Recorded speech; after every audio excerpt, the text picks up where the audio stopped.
Olá! Você acredita que é possível resumir a Bíblia em poucos minutos? Aceite este desafio comigo. Juntos, vamos explorar a Bíblia. Prepare-se para uma jornada incrível pelos principais capítulos e temas, para garantir que você não perca nenhum vídeo dessa série. Inscreva-se no canal e ative o sininho de notificações. Vamos embarcar em uma viagem fascinante, que atravessa mais de 6.000 anos de história em apenas alguns minutos. Se gostar, não guarde só para você. Compartilhe com amigos e familiares. Agora, vamos começar essa aventura bíblica. O primeiro livro da Bíblia, Gênesis, começa com a criação de todas as coisas, incluindo a humanidade. Deus viu que tudo que fez era muito bom.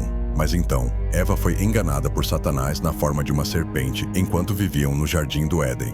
Adão desobedeceu a Deus, junto com Eva, e assim, o pecado entrou no mundo. Eles foram expulsos do paraíso, trazendo sérias consequências. Você já parou para pensar nas consequências de uma única escolha? Com isso, a humanidade herdou o que chamamos de natureza pecaminosa. Adão e Eva tiveram filhos, primeiro Caim, depois Abel. Já podemos ver a natureza pecaminosa se manifestando em Caim, que mata seu irmão Abel por inveja. Depois disso, Adão e Eva tiveram outros filhos, e a humanidade se multiplicou na terra, tornando-se cada vez mais perversa. No meio dessa multidão maldosa, Deus encontrou Noé, um homem justo, e mandou que ele construísse uma arca, pois enviaria um dilúvio. Apenas ele, sua família e os animais que ele colocou na arca se salvaram. Você já se perguntou por que Deus escolheu Noé, depois que o grande dilúvio passou e todos saíram da arca? Novamente a humanidade se multiplicou e a terra se encheu de mais pecado. Então, Deus escolhe Abraão para fazer uma aliança e promete que sua descendência seria tão numerosa como as estrelas do céu. Ele seria pai de uma grande nação, e esse povo seria escolhido e teria uma terra especial, Canaã. Abraão, já idoso, tem um filho com a serva de Sara, Ismael. Mas anos mais tarde, tem outro filho com Sara, e esse é o filho da promessa. De Isaque nascem Esaú e Jacó, sendo que Jacó foi pai das 12 tribos de Israel. Um desses filhos é José. Como você acha que Abraão se sentiu ao receber essa promessa? José é vendido por seus irmãos como escravo, e eles dizem ao pai que José havia morrido. De escravo, José se torna governador do Egito. Na terra onde Jacó ainda acreditava que José estava morto, houve uma grande fome. Então, seus irmãos vão ao Egito comprar comida com José, mas não o reconhecem a princípio. Depois de um tempo, José se revela a eles e toda a sua família se muda para o Egito, inclusive Jacó. Os anos se passam e José morre. Como você reagiria ao reencontrar um irmão que acreditava estar morto? Entramos no livro de Êxodo. A família de José, que havia ido para o Egito, se multiplica. Alguns governos passam e se levanta um rei que não conhecia José e escraviza aquele povo durante 400 anos. Então, Deus levanta Moisés para libertar os hebreus da crueldade de Faraó. O Senhor envia as 10 pragas para ferir os egípcios. Aqui no canal tem um vídeo falando sobre cada uma delas. Na última praga, que foi a morte dos primogênitos, Deus instituiu a Páscoa, tema que também tem vídeo aqui no canal. Então, o povo foge sem deixar nada para trás. Você sabia que a Páscoa tem raízes tão antigas? Durante a fuga, Deus abre o Mar Vermelho de forma milagrosa. Eles agora estão indo em direção a Canaã, a terra prometida a Abraão. Mas logo começam as murmurações. Então, Deus manda água no deserto e maná do céu como provisão. No caminho, eles chegam ao Monte Sinai, onde recebem os 10 mandamentos e as instruções para a construção do tabernáculo. Com isso, começa o período da lei. O tabernáculo é erguido, e a nuvem que representa a glória de Deus enche o tabernáculo. Você já imaginou como seria ver esses milagres acontecendo? O livro de Levítico começa quando o povo ainda está acampado no Monte Sinai. O tabernáculo estava construído, e Deus agora envia Moisés para ensinar o povo a adorá-lo. Números começa com o primeiro censo da nação. Todas as tribos foram numeradas e posicionadas, recebendo ordens específicas. Os levitas foram separados para o serviço no tabernáculo. Então, o povo parte do Monte Sinai rumo à Terra Prometida. Moisés envia 12 espiões para pesquisar sobre o local e seus habitantes, mas 10 voltam com um relato desmotivador. Apenas Josué e Caleb encorajam o povo a ir adiante. Você já parou para pensar no impacto da coragem de Josué e Caleb? Durante a peregrinação no deserto, o povo murmura muito, mas também vê muitos milagres de Deus até chegar a Canaã. No livro de Deuteronômio, o povo já está posicionado para entrar na terra prometida. Mas antes que pudessem entrar, Moisés tinha um importante conselho para dar a todos.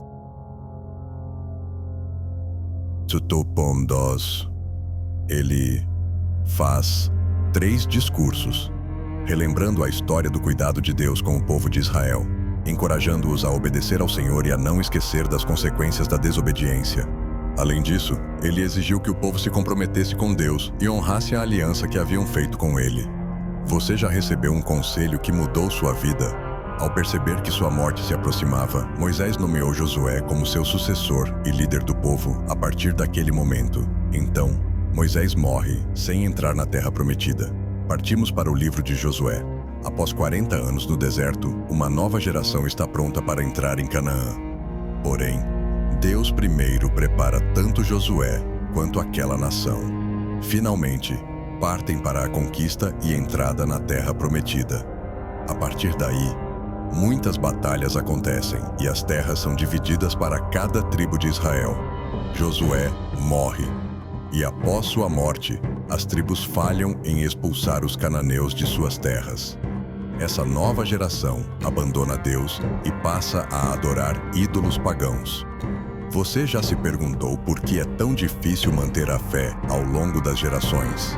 Os israelitas entram em uma série de ciclos de pecados, punição e clamor a Deus por ajuda. Então, Deus levanta juízes para resgatar o povo da servidão. O livro de Juízes cobre um período de 325 anos e registra os períodos sucessivos de opressão e libertação do povo, através de 12 juízes. A história de Ruth acontece em algum momento durante o período dos juízes. Essa história é importante, pois a união de Ruth com Boaz levou ao nascimento de Obed, o avô do maior rei de Israel, Davi. Além disso, o marido de Ruth pertenceu à linhagem segundo a carne pela qual Jesus veio ao mundo. Você sabia que a linhagem de Jesus inclui pessoas de diversas origens? O livro de 1 Samuel começa nos dias em que os juízes ainda governavam Israel. Ana era estéril e clamou a Deus, e o Senhor lhe deu Samuel, que foi o último juiz de Israel, além de sacerdote e profeta. Quando Samuel envelheceu, o povo não queria outro juiz, mas sim um rei, para serem como as nações ao redor. Então, Samuel unge Saul. Mas com o tempo, Deus rejeita Saul, e Samuel unge Davi como rei.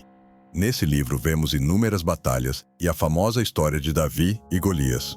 Por inveja, Saul persegue Davi para matá-lo, mas sem sucesso.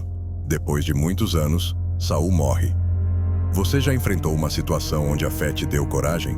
O segundo livro de Samuel é um registro da ascensão de Davi ao trono e suas muitas realizações durante seus 40 anos de reinado. O primeiro livro de Reis começa com o reino unificado, glorioso e centrado em Deus, e termina com o reino dividido e idólatra.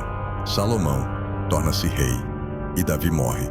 Salomão edifica o templo durante seu reinado. Depois da morte de Salomão, o reino se divide. Benjamim e Judá formam o reino do sul, chamado Judá, e as outras 10 tribos formam o reino do norte, chamado Israel. Muitos reis surgem nas duas nações, e é quando os profetas menores e maiores começam a profetizar, alguns para o reino do norte e outros para o reino do sul. Você já imaginou como seria viver em um reino dividido? O segundo livro de Reis é a continuação do primeiro. O livro começa com Elias sendo levado aos céus e termina com os reinos do sul e do norte sendo levados para o cativeiro. O templo construído em 1 Reis agora é profanado e destruído. O primeiro livro de Crônicas reconta a história de Israel, enfatizando as realizações de Davi e registrando as genealogias. Esta longa lista de nomes foi compilada depois que o povo de Judá foi levado cativo para a Babilônia. Enquanto o primeiro livro de Crônicas foca na vida de Davi, o segundo livro de Crônicas conta a vida dos demais reis de Judá. pouco é mencionado sobre Israel. Você já pensou no valor das histórias e genealogias na Bíblia? Lamentações é realmente um lamento do profeta Jeremias, escrito por causa da destruição de Jerusalém e do povo levado cativo para a Babilônia. Israel foi levado cativo pelos assírios.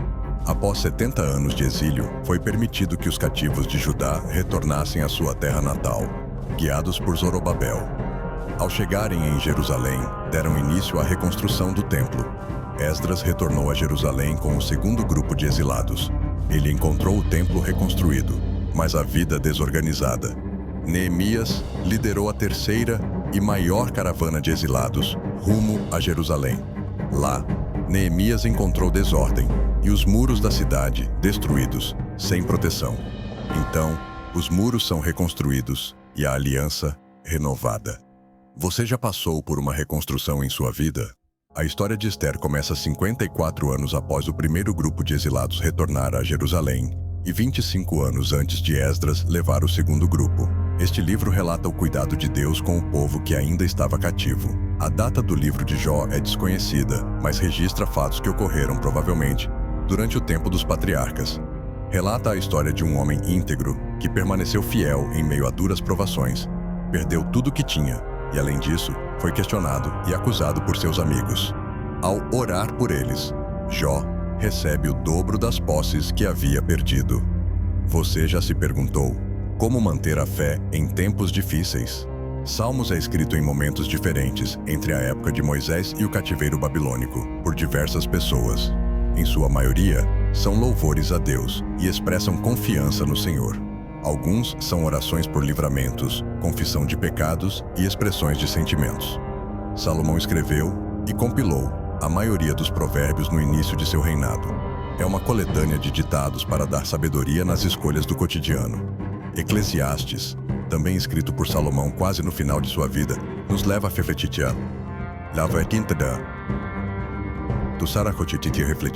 sobre o sentido da vida humana, que tem sentido em um relacionamento pessoal com Deus. Cantares, também escrito no início do reinado de Salomão, é um poema de amor. Como você aplica a sabedoria dos provérbios no seu dia a dia? Depois do templo ser reconstruído, os muros retificados e a aliança renovada, existe um período de 400 anos em que não há manifestação profética. Então, Deus vem ao mundo como homem. Jesus nasce em Belém de Maria. Aos 30 anos, é batizado e inicia o seu ministério na terra, ensinando os discípulos, pregando arrependimento, curando os enfermos e anunciando o reino de Deus. Após aproximadamente 3 anos e meio, Jesus morre e ressuscita, provando que é o Filho de Deus. 40 dias depois da sua ressurreição, Jesus volta aos céus e envia o Espírito Santo. Você já pensou no impacto de Jesus na história da humanidade? É isso que é narrado nos Evangelhos. Atos conta como o Espírito Santo atua através dos discípulos de Jesus. Nesse período, a igreja se espalha. Os cristãos sofrem muitas perseguições e ocorre a expansão da igreja. Nesse momento, acontecem as viagens missionárias de Paulo, onde ele escreve diversas cartas que encontramos no Novo Testamento. Outros discípulos também escrevem cartas. O apóstolo João é preso e exilado na ilha de Patmos, onde recebe as revelações do Apocalipse. Você já leu alguma carta de Paulo e sentiu como se ele estivesse falando diretamente com você? E agora, firmes, esperemos até que aconteça a última promessa da Bíblia, a segunda vinda de Cristo para resgatar a sua igreja. Ele voltará com grande poder e glória. E assim termina a Bíblia com a promessa de novos céus e nova terra. Aleluia! Eu espero que esse panorama tenha te ajudado a ter uma visão geral da Bíblia. E aí, agora não tem mais desculpas para não entender o enredo central das Escrituras, não é? Bora começar a ler comigo? Espero que esse vídeo te incentive a essa leitura. Nos vemos nos próximos episódios da série Desenhando a Bíblia de Capa a Capa. Deus abençoe a sua vida e até lá!